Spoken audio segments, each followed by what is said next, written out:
परमेश्वर के वचन में हमारा सब प्रकार का लाभ उसमें छिपा हुआ है। लेकिन कितनी बार हम अपनी बाइबल को इस रीति से पढ़ते हैं? क्या आपको लगता है कि परमेश्वर का वचन जो आपके हाथ में है वो आपके लिए, आपके परिवार के लिए, आपके व्यक्तिगत जीवन के लिए, भविष्य के लिए इसमें लाभ की बातें लिखी? कभी हमने ऐसे सोचा है? कभी हमें ऐसा लगा है कि ये जरूरत में, पैसे से बड़ी जरूरत परमेश्वर का वचन है, इससे मेरी मदद हो जाएगी?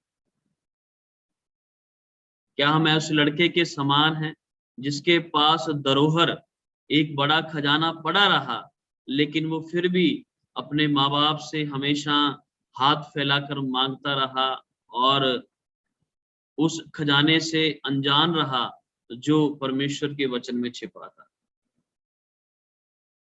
परमेश्वर के एक भक्त दास ने ऐसे C.H. स्पर्जन उसका नाम है, चार्ल्स स्पर्जन उनका नाम है, उन्होंने ऐसे बोला कि जिस दिन मैं अपनी बाइबल ना पढूं वो दिन मेरे लिए व्यर्थ दिन है। चार्ल्स स्पर्जन ऐसे बोलते हैं, जिस दिन मैं अपनी बाइबल ना पढूं वो मेरे लिए व्यर्थ दिन है। परमेश्वर का दास बिली ग्राम, उन्होंने एक बार ऐसे बोला, उन्होंने भी एक बात बाइबल के विषय में बोली, बहुत सारे लोग बाइबल की ऊपर के कवर से लेकर नीचे के कवर तक, मतलब दो कवर है बाइबल के बीच में, दो कवर होते हैं ना, तो उन्होंने बोला बाइबल के पहले काले कवर से लेके आखिरी काले कवर तक लोग ये विश्वास करते हैं कि ये परमेश्वर का वचन है, लेकिन बहुत ही कम ऐसे लोग हैं जो बाइबल के पहले कवर से लेकर बाइबल के आखिरी कवर तक परमेश्वर का वचन पढ़ते हैं। क्या हमारी गिनती उनमें होती है? क्या आप और मैं उसमें आते हैं कि हम परमेश्वर का वचन, ये बाइबल को मानते हैं कि ये परमेश्वर का वचन है और ये कवर टू कवर, मतलब पहले पन्ने से आखिरी पन्ने तक परमेश्वर का ही वचन है, प्रभु इसमें से बातें करते हैं, प्रभु का जीवित प्रबल दोधारी वचन है, लेकिन कभी भी हमने उसको पहले पन्ने से लेके आखिरी पन्ने तक आज तक नहीं पढ़ा? क्या ऐसा है? तो आज आपके साथ जब मैं इन बातों को बांटता हूं, परमेश्वर आपकी और मेरी, हमारी सहायता करे कि हम परमेश्वर के वचन के लाभ को जान सकें। परमेश्वर का वचन पढ़ने से हमें क्या लाभ मिलता है, वो लाभ हम आज थोड़ा बताने जा रहा हूं। तो मैं आशा करता हूं कि आप लिख रहे होंगे, आज आप लिखिएगा। तो आज परमेश्वर के वचन से जो बात करने वाले हैं हम, वो लाभ परमेश्वर के वचन को पढ़ने से, परमेश्वर के वचन को मनन करने से, परमेश्वर के वचन से हमें क्या लाभ मिल सकता है, तो उन पर बात करने वाले हैं। तो पहला लाभ हम पढ़ते हैं। अब मैं चाहता हूं कि कुछ भाई लोग आप मदद करेंगे वचन पढ़ने में तो अच्छा रहेगा। भजन संहिता 119 उसका 11वां पद। मेरा कोई प्रिय भाई अगर हमारी सहायता करेगा तो अच्छा रहेगा।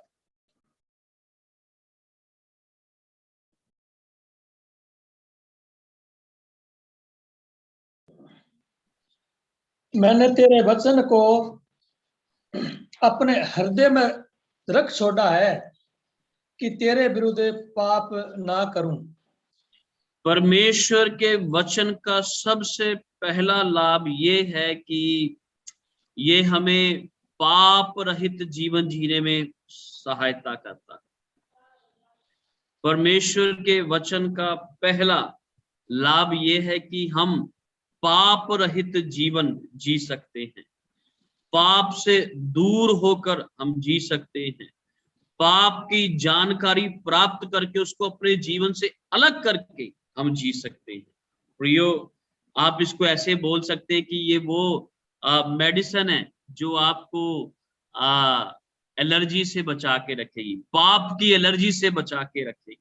बहुत बार जब मौसम बदलता है और लोगों को अलग अलग प्रकार की एलर्जी होती है, तो आप जानते हैं कौन सा पाप है जो आपके जीवन में बड़ी ताकत के साथ काम करता है और आप उस पाप के प्रति बड़े ही सजग हैं और बड़ी बात अपने आप को निष्क्रिय पाते हैं, कमजोर और निर्बल पाते हैं उस पाप के सामने, तो परमेश्वर का वचन बोलता है कि परमेश्वर का वचन अपने हृदय में।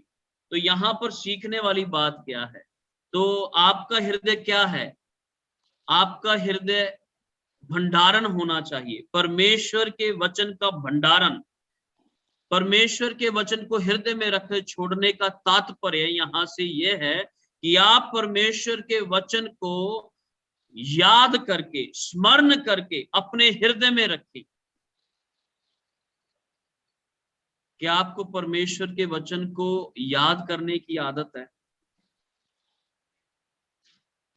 क्या आप अपने जीवन में परमेश्वर के वचन को रिमेडी के तौर पे, दवाई के तौर पे इस्तेमाल करते? आप जानते हैं इस बात को कि कुछ पाप है जिसकी वजह से मेरे जीवन में कुछ परेशानी हो सकती है, जिसकी वजह से ये एक आदत मेरी, ये एक गुनाह मेरा, ये एक बात जो मेरे जीवन की है, इससे मेरे और परमेश्वर के संबंध में बहुत बड़ा खड्डा आ जाता है, बहुत बड़ी खाई आ जाती है, दूरी आ जाती है। सो उसको आप कैसे दूर कर सकते हैं? परमेश्वर का वचन। परमेश्वर का वचन आपको हर एक पाप से विमुख ले जा सकता है। तो ये पहला लाभ है परमेश्वर का वचन पढ़ने का। अपने हृदय में परमेश्वर के वचन को रख छोड़े। प्रियो, बहुत बार मैंने अपने जीवन में इस बात को देखा कि हम सेवक लोग भी घबराते हैं जब भी परिस्थितियां बदलती हैं। मनुष्य तो है ना, हम भी आपकी तरह हैं। ठीक है, वचन का ज्ञान थोड़ा सा ज्यादा प्रभु के द्वारा दे दिया जाता है, क्योंकि हम थोड़ा वचन को ज्यादा पढ़ते हैं बैठकर। और लेकिन मनुष्य होने के नाते परिस्थितियां बदलती हैं, घर परिवार है, बच्चे हैं, पत्नी है, सेवा में इतने परिवार भाई बहन के रूप में मिले हैं। उनके परिवारों में जब समस्याएं होती हैं, अपने जीवन में जब आर्थिक और सांसारिक और शारीरिक रूप से जब समस्याएं आती है, तो हम भी फिक्रमंद होते हैं, हमें भी चिंता होती है, हमारा हृदय भी दुखता है, और हम भी बहुत बार भरोसा कमजोर भी होता है। ऐसे बड़ी परिस्थितियों में जब कभी भी मेरे को ऐसा लगता है, तो मैंने अपने हृदय में कुछ वचनों को रख छोड़ा है, मैंने याद करके रखा है। मैं उन समयों में परमेश्वर के वचन का बहुत सहारा लेता हूँ। मैं जब भी थोड़ा परेशान दुखी हूँ, मैं उस समय भजन संहिता 23 का पहला पद मेरे को बहुत सहारा देता है। यहोवा मेरा चरवाहा है, मुझे कुछ घटी ना होगी। मैं परमेश्वर के वचन इब्रानियों 13:5 का बहुत सहारा लेता हूँ। तुम्हारा स्वभाव लोभ रहित हो। परमेश्वर ना कभी छोड़ेगा और ना कभी त्यागेगा, धोखा देगा। ऐसे अनगिनत पद हैं जो मैंने याद करके रखे हुए। और जब कभी भी मेरे मन में पाप के प्रति तीव्र इच्छा उत्पन्न होती है, या मेरा हृदय या मेरे जीवन से कुछ ऐसा होने वाला होता है, तब ये वचन मेरे को उस पाप के रास्ते पर जाने से रोक देते हैं। क्या कभी आपके साथ ऐसा होता है? क्या परमेश्वर के किसी वचन ने आज तक आपको कोई विशेष प्रकार के पाप करने से रोका है? तो ये परमेश्वर के वचन का पहला लाभ है कि परमेश्वर का वचन जब हमारे हृदय में बना रहे और हमारे हृदय की पट्टियों पर लिखा रहे, और हमारे हृदय में परमेश्वर का जीवित और प्रबल वचन जीवित रहे, स्मरण में रहे, तो ये हमें पाप करने से रोकता है। ये पहला लाभ है, परमेश्वर के वचन का पहला लाभ। दूसरा लाभ, परमेश्वर के वचन का दूसरा लाभ क्या है, उसकी ओर हम चलते हैं। यूहन्ना 8 अध्याय उसका 32 पद, यूहन्ना रचित सुसमाचार उसका 8 अध्याय उसका 32 पद हम पढ़ते हैं। यूहन्ना रचित सुसमाचार उसका 8 अध्याय उसका 32 पद। कोई भी मेरा भाई प्रिय अगर निकालेगा तो पढ़ सकता है। तुम सत्य को जानोगे और सत्य तुम्हें स्वतंत्र करेगा। हाँ जी, धन्यवाद भाई। तुम सत्य को जानोगे और सत्य तुम्हें स्वतंत्र करेगा। सत्य है कौन? यीशु मसीह जी ने इस बात का वायदा किया या इस बात को घोषणा की कि मार्ग, सत्य और जीवन मैं ही हूं। यूहन्ना 14:6 के अंदर प्रभु यीशु मसीह जी ये बात बोलते हैं। और क्या सत्य है? परमेश्वर का वचन सत्य है। अगर भजन संहिता 119 आप बार बार पढ़ोगे तो उसमें आप पाओगे कि परमेश्वर का वचन सत्य है। तो यहां लिखा है कि आप सत्य को जानोगे। सत्य को हम कैसे जान सकते हैं प्रियो? हम सत्य को कैसे जान सकते हैं? जब हम सत्य के साथ प्रतिदिन उठकर बैठेंगे, जब सत्य को हर दिन रोज उठाकर पढ़ेंगे, तो दूसरा लाभ, सत्य या परमेश्वर का वचन स्वतंत्रता लाता है, आजादी लाता है। किस बात से आजादी लाता है प्रियो? परमेश्वर का वचन किस बात से? हमारी उस पुरानी अधेड़ अनबुनी जिंदगी के स्वभाव और पुरानी आदतें, पुराने जीवन के काम और हर प्रकार का पाप के स्वभाव से जिसमें हम फंसे हुए थे, जिसमें हम जकड़े हुए थे, उनसे बाहर आने में परमेश्वर का वचन हमारी सहायता करता है। ये सत्य, इसको जितना हम पढ़ेंगे, ये सत्य के साथ हमारा जीवन का मर्तबान भरता जाएगा, वैसे वैसे ही असत्य की जो खालीपन है हमारे जीवन से दूर हो जाएगा। तो परमेश्वर का वचन आजादी लाता है। किन बातों से? कुरीतियों से, जो संसार में या समाज में फैली हुई गलत विचारधारा है, समाज की कुरीतियां हैं, उनसे प्रभु का वचन सत्य आजादी लाता है। कई बार इसमें से एक उदाहरण मैं आपको देना चाहता हूं। मेरे को बड़ी समस्या है जो लोग लड़कियों के साथ लड़कों की एवज में वो भेदभाव करते हैं। मसीह समाज में भी आने के बाद ऐसा होता है, मैंने देखा है इस बात को। बेटियों को उतनी तवज्जो नहीं दी जाती, बेटियों को उतना प्यार नहीं किया जाता, बेटियों को उतना बढ़ावा नहीं दिया जाता। मैंने देखा इस बात को।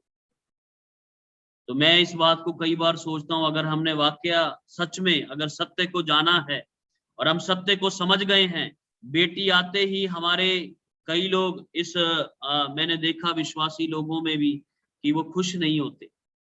तो आज भी वो संसार की पुरानी विचारधारा, बेटियों के द्वारा वंश नहीं चलता है, बेटियों के आने से थाली नहीं कूटी जाती, समाज इधर इधर बहुत प्रमुख है ये बातें। लेकिन भजन संहिता 127 हमें बताता है कि जो गर्भ का फल है वो परमेश्वर की ओर से उपहार है। प्रियो, वहां ये नहीं लिखा कि बेटा या बेटी है। तो इस कुरीति से अगर आजादी चाहिए, इस गलत विचार मानसिकता से बाहर आना है, तो परमेश्वर का वचन हमें उस सत्य से अवगत कराता है, इस असत्य से हमें बाहर निकाल सकता है। ऐसी कई अनगिनत विचारधाराएं हैं जो विश्वास में आने के बाद भी विश्वासी लोग जिनका पालन करते रहते हैं, उनके बारे में सोचते रहते हैं। हमारे घर फलाना व्यक्ति आया था, उसकी वजह से हमारे घर में कुछ हो गया है, या फिर पुरानी कुछ बातों को लेकर वो ऐसे सोचते हैं। तो प्रियो, मैं बताता हूं, परमेश्वर का वचन हमें कई प्रकार के असत्य विचारधाराओं से बाहर आने में लाभदायक है। ये स्वतंत्र करता है पुरानी आदतों से, पापों से, और ये आपको स्वतंत्र करता है अपने अंदर से। आप प्रभु में स्वतंत्र लेकिन नियंत्रित जीवन जी पाते हैं। सो परमेश्वर के वचन का दूसरा लाभ है, ये हमें स्वतंत्र करता है। तो आपको अगर आज ऐसा लगता है कि आज को आप अभी भी किसी ऐसे पुराने पाप में, आदत में, या पुरानी कुरीति, पुरानी विचारधारा, पुरानी मानसिकता, पुराने मनुष्यत्व के स्वभाव में और पुराने जीवन के कुछ बातों में अभी भी फंसे हैं, तो प्रियो, परमेश्वर का वचन ये सत्य आपको आजाद कर सकता है। प्रभु का वचन आपको आजादी दे सकता है। ये वचन आज आपके लिए, आप जब परमेश्वर के वचन को पढ़ेंगे तो परमेश्वर आपको हर प्रकार के बंधन को तोड़कर बाहर आने में सहायता करेगा। प्रभु अपने वचन के द्वारा कार्य करते हैं। मैं पढ़ रहा था एक संदेश को, तो परमेश्वर के एक दास ने बोला कि परमेश्वर का वचन जो है वो परमेश्वर का वचन और परमेश्वर का आत्मा दोनों एक दूसरे के समांतर कार्य करते हैं।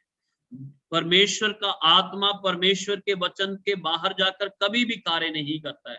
परमेश्वर के लिखे हुए वचन के सीमित दायरे के अंदर ही प्रभु का आत्मा कार्य करता है। आप इसका उदाहरण उस व्यक्ति ने इसमें दिया था कि जब उत्पत्ति की पुस्तक 1 अध्याय में हम पाते हैं प्रभु का आत्मा वो गहरे जल के ऊपर मंडराता है, लेकिन जब प्रभु का वचन प्रभु बोलते हैं उसके बाद आत्मा का कार्य शुरू होता है, उजियाला हो गया और फिर चीजों को बनना शुरू हो गया। तो परमेश्वर का वचन कदापि पवित्र आत्मा के द्वारा उल्लंघन नहीं किया जाता। प्रभु का आत्मा परमेश्वर के वचन के सीमित दायरे में रहकर अपना कार्य करता है। सो प्रियो, आप वचन से बाहर जाकर आजादी नहीं पा सकते। प्रभु के आत्मा का कार्य का अनुभव परमेश्वर के वचन से बाहर जाकर हम नहीं कर सकते।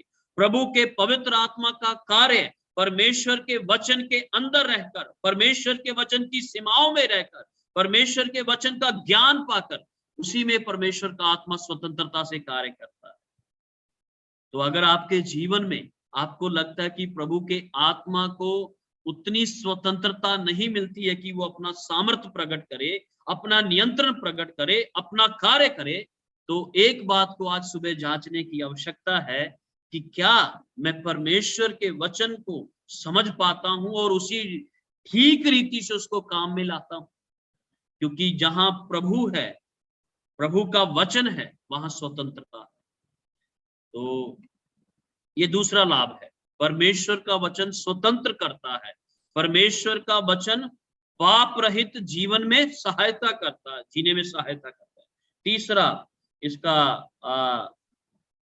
हम लाभ पढ़ते हैं। तीसरा लाभ मैं आपका चाहता हूं कि आप पढ़ें रोमियो 10 अध्याय 17 पद को हम पढ़े। रोमियो 10 अध्याय 17 पद बड़ा जाना पहचाना सा पद है। इसमें कुछ ऐसा नहीं है और आप बहुत सारे भाइयों को याद होगा। विश्वास सुनने से, कोई निकाल कर पढ़ेगा तो अच्छा है।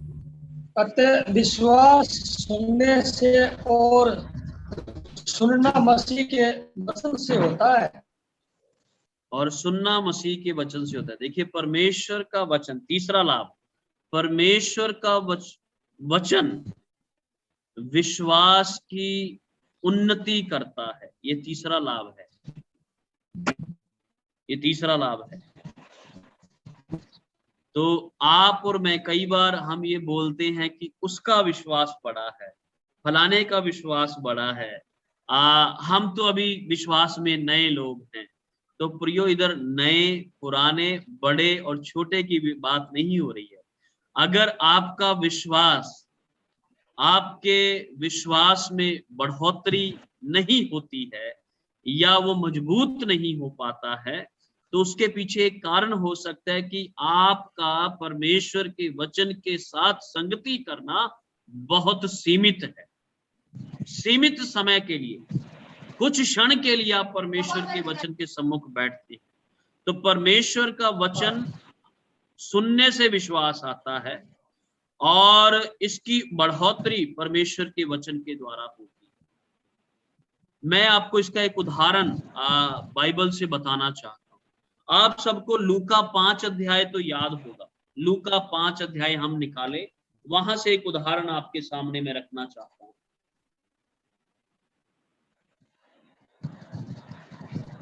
ठीक है, तो 5 का पहला पद पढ़िएगा कोई भाई। 5 का पहला, लूका 5 अध्याय उसका पहला पद।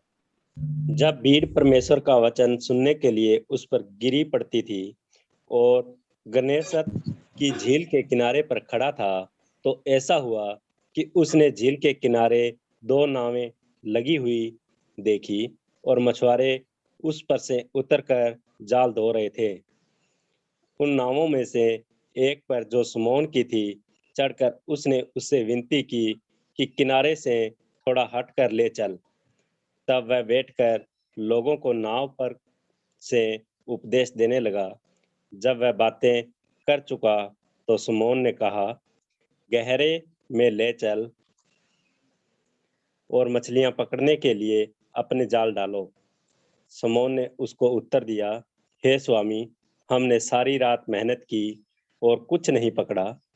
बस तो धन्यवाद भाई, धन्यवाद धन्यवाद प्रिय भाई। तो यहाँ पर एक घटना आप पढ़ते हो कि शमौन ने सारी रात मछली पकड़ने के लिए परिश्रम किया, मेहनत की, लेकिन कुछ नहीं पकड़ा। लेकिन इसमें से एक बात मैं आपको बताना चाहता हूँ कि विश्वास सुनने से आता है। कैसे? यहाँ पर प्रभु यीशु मसीह के पास एक भीड़ है जो परमेश्वर का वचन सुनने के लिए आए। यीशु मसीह के पास यीशु मसीह जी के पास बहुत सारी भीड़ आती थी। इनमें कुछ रोटी खाने वाली भीड़ है, कुछ चंगे होने वाली भीड़ है, और कुछ दोष ढूंढने वाली भीड़ है। यीशु मसीह के ऊपर दोष लगाने के लिए, बढ़ने के लिए, उसको दोषी ठहराने वाली भीड़ है। और यहाँ पे हम देखते हैं एक वचन को सुनने वाली भीड़ प्रभु के पास आ गई। और जब ऐसी आई तो प्रभु ने एक मंच ढूंढा, एक मंच, एक पुलपिट ढूंढा, और वो पुलपिट बन गई पतरस की नाव, शमौन की नाव। तो जब प्रभु अपना वचन पतरस की नाव से खड़े होकर, मंच के ऊपर खड़े होकर दे रहे थे, तो भीड़ ने सुना। लेकिन पतरस वहां पर आप देखते हो पतरस भी उसी नाव में था, और वह किनारे से नाव को दूर हटाने में प्रभु की उसने सहायता की, थोड़ा नाव को किनारे से हटा लिया। अच्छा, उसके बाद 5 वचन पढ़ते हैं। वो बोलता है, जब प्रभु ने बोला अपने जाल को गहरे में डाल, गहरे में ले चल अपनी नाव को, तो उसने एक बात बोली, परमेश्वर, मैंने स्वामी सारी रात मेहनत की लेकिन कुछ ना पकड़ा, लेकिन तेरे कहने से मैं जाल डालूंगा। अब सवाल ये उठता है, पतरस को ये विश्वास कहां से आया कि वो यीशु मसीह की कही हुई बात पर ज्यादा विश्वास करे, बजाय इसके कि कल रात उसके साथ क्या बीता है। कल पूरी रात उसने मेहनत की है, कल पूरी रात उसने परिश्रम किया, कल पूरी रात वो जागा है, और उसने बहुत प्रयास किए। इन सब प्रयासों के बावजूद भी आज सुबह भी उसका जाल खाली है। ये बड़ी सच्चाई उसके पास थी कि कल रात को मैं असफल हो गया हूं, विफल हो गया हूं, मैंने कुछ नहीं पकड़ा है। लेकिन जब यीशु मसीह ने उसको बोला कि गहरे में ले चल अपनी नाव को और जाल डाल, तो उसने ये बात क्यों मान ली? क्योंकि उसने सुना।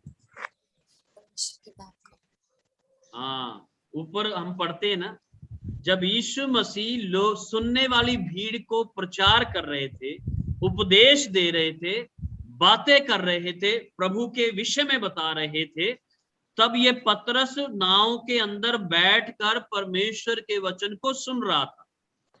और सुनने से क्या आता है? विश्वास आता है। तो ये विश्वास की चिंगारी, जिसको हम बोलते हैं, पतरस के अंदर, शमौन के अंदर कैसे उत्पन्न हो गई? सुनने से, परमेश्वर का वचन सुनने से विश्वास की चिंगारी उसके अंदर जल उठी, और उसी ने उसको प्रेरित और उत्साहित किया कि वो यीशु मसीह के कथन के ऊपर विश्वास करे, उस पर भरोसा करे। वो अपने प्रयासों के बावजूद, अपनी असफलता के बावजूद, अपनी हार के बावजूद भी, और कल जो उसने अपने जीवन में अनुभव किया, उस बड़े अनुभव के बाद भी उसने प्रभु यीशु मसीह के वचन के ऊपर विश्वास किया, क्योंकि वो नाव के अंदर बैठा सुन रहा था। प्रियो, मैं आज सुबह ये बताना चाहता हूं, तीसरा लाभ परमेश्वर के वचन का, परमेश्वर के वचन को सुनने से विश्वास की बढ़ोतरी होती है, विश्वास की उन्नति होती है, विश्वास में मजबूती आती है। प्यारो, अगर आज किसी भी क्षेत्र में, आपके विश्वास के किसी भी क्षेत्र में अगर कहीं घटी लगती है, कहीं कमजोरी लगती है, तो प्रियो, परमेश्वर के वचन को पढ़िए, परमेश्वर के वचन को हृदय में रखिए, परमेश्वर का वचन सुनिए। आपके पास दास लोग हैं, आपके पास कलीसिया है, आपके पास भाई बहन ऐसे रखें जिनके द्वारा प्रभु का वचन सुने। प्रभु यीशु मसीह ने जो बात मत्ती 4 अध्याय के अंदर बोली थी, उन्होंने बोला कि मनुष्य केवल रोटी से नहीं, लेकिन परमेश्वर के मुख से निकले हुए हर एक वचन से जीवित रहता है। उसका एक अलग ट्रांसलेशन है, अलग हिंदी का एक ट्रांसलेशन है। उसमें इस प्रकार लिखा है कि मनुष्य के लिए जीवित रहने के लिए जैसे रोटी आवश्यक है, रोटी से भी आवश्यक परमेश्वर का वचन है। ऐसा एक ट्रांसलेशन मैंने पढ़ा। रोटी से मनुष्य जीवित नहीं। सो विश्वास में बढ़ने के लिए परमेश्वर का वचन हमें लाभ देता है। परमेश्वर के वचन का एक लाभ ये भी है। आप में से कितने भाई बहन ऐसे जिन्होंने अपने अनुभव किया, भाई ने वो संदेश दिया, उसके बाद मेरे मन को सहारा मिल गया, उस भाई ने परमेश्वर के वचन से ये बहुत मुझे दिखाया तो मुझे सहारा मिल गया। परमेश्वर का वचन सुनने से हमें अविश्वास में बढ़ोतरी होती है। ठीक है, एक वचन और हम पढ़ना चाहते हैं, हमारा समय लगभग जा रहा है, तो एक ही बात और हम आज लाभ की देखेंगे इसमें, प्रभु ने अगर इजाजत दी तो। भजन संहिता 107 उसका 20 पद, भजन संहिता 107 उसका 20 पद।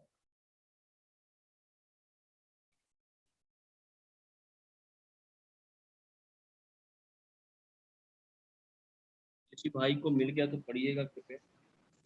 वह अपने वचन के द्वारा उनको चंगा करता और जिस गड्ढे में वे पड़े हैं उससे निकालता है।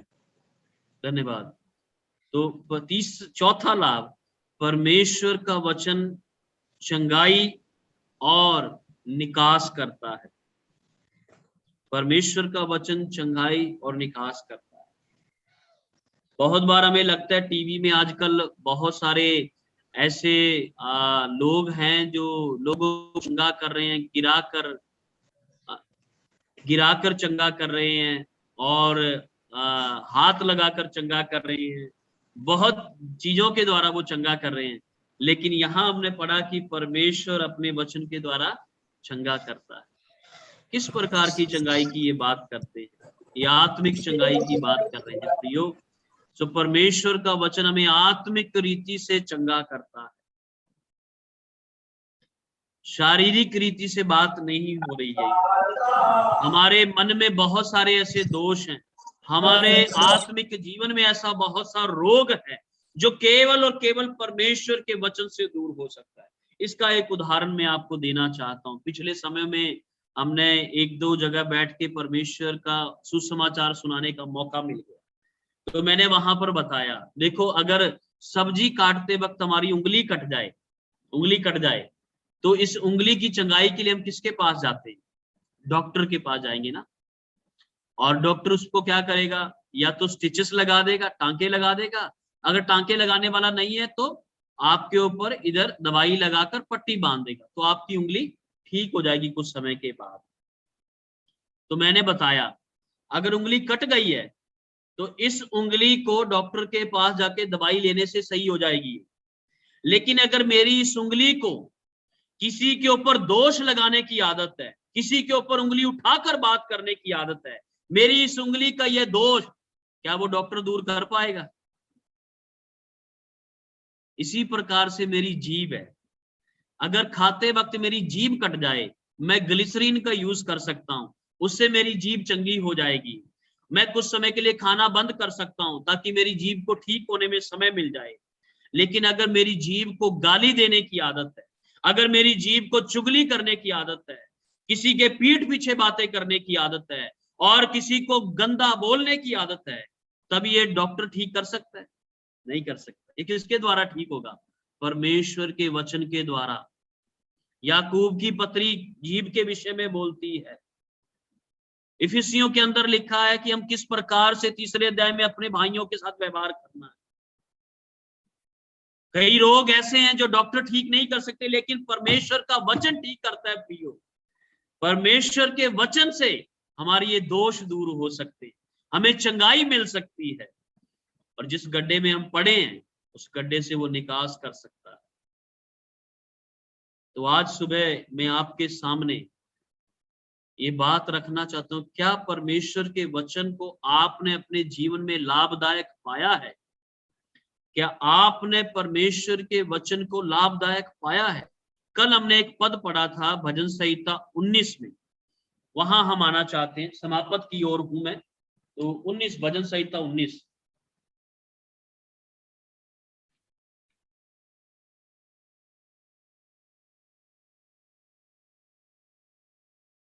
एक वचन पढ़ना चाहता हूं, 10 पद, 19 का 10 पद।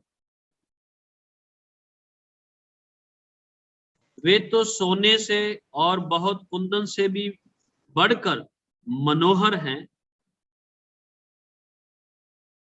वे तो सोने से और कुंदन से भी बढ़कर मनोहर हैं। परमेश्वर के वचन और सोना या कुंदन में क्या समानता है? दोनों में एक समानता है, दोनों को ढूंढने के लिए खोदना पड़ता है। दोनों को ढूंढने के लिए खुदाई करनी पड़ती है, समय देना पड़ता है, परिश्रम करना पड़ता है और गहरे में उतरना पड़ता है। सोना आपको कोयले की खदानों से मिलेगा, लेकिन उसके लिए आपको गहराई में खोदना है। परमेश्वर का वचन भी इसी रीति से, बहुत बार हम पढ़ते हैं, हमें समझ नहीं आता क्योंकि हम ऊपरी सतह पर पढ़ते हैं, ऊपरी तौर पर पढ़ते हैं।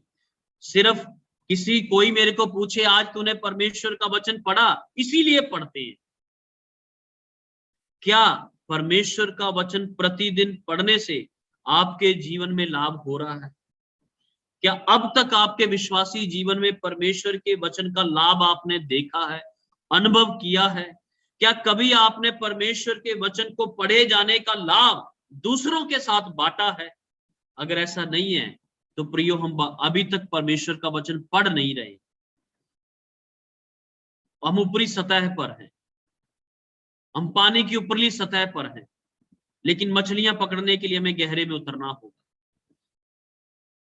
किनारे पर नहीं, गहरे में उतरना होगा। प्रियो, अगर आप अभी भी परमेश्वर के लाभ से वंचित हैं तो प्रियो, मैं चाहता हूं आज सुबह आप एक निर्णय करें, प्रभु जी मैं आपके वचन का लाभ लेना चाहता हूं, मैं एक ऐसा व्यापारी बनना चाहता हूं जिसने एक अच्छी वस्तु पाई और उसने उसके लिए सब कुछ बेच दिया और आकर इसको मोल ले लिया, इसके लिए मैं परिश्रम करना चाहता हूं। प्रभु तेरा वचन मेरे लिए लाभकारी हो जाए, प्रभु तेरे वचन के द्वारा मैं लाभ प्राप्त करूं मेरे आत्मिक जीवन में, मेरे पारिवारिक जीवन में, और जब मैं कलीसिया में जाऊं तो प्रभु तेरी कलीसिया में इस वचन का लाभ मैं दूसरों के साथ बांट पाऊं।